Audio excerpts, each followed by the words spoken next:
আচ্ছা, কিছুদিন আগেই চলে গেছে দামোদর মাস, মানে কার্তিক মাস। আর মায়াপুর যাবো না আমি, এটা হতে পারে? মানে এই বছরে একটাও মায়াপুরের ভিডিও দিতে পারিনি, মানে আমি নিজেও অবাক। আর তোমরা যারা আমার ব্লগ দেখো তাদের তো অবাক হওয়াই উচিত, কারণ সব থেকে বেশি ভিডিও আমার মায়াপুরে থাকে। প্রত্যেক বছর আমি তো একবার করে দুবার করে মায়াপুর যাই, কিন্তু এবছর কাজের প্রেশারে আমার একদিনও যাওয়া হচ্ছিল না।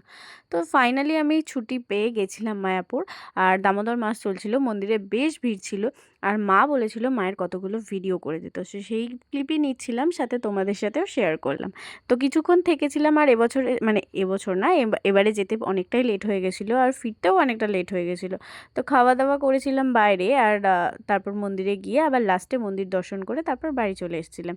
আর দামোদর মাসে তো দীপদান থাকে একটা ব্যাপার, সেই তো দীপদানও আমরা করেছিলাম। আর তোমরা কারা কারা দামোদর মাসে গেছিলে সেটা কিন্তু অবশ্যই জানাবে। আর আমার তো গিয়ে বেশ ভালো লাগলো। তো আবার কবে যাব জানি না, তো গেলে অবশ্যই শেয়ার করবো। চলো টাটা।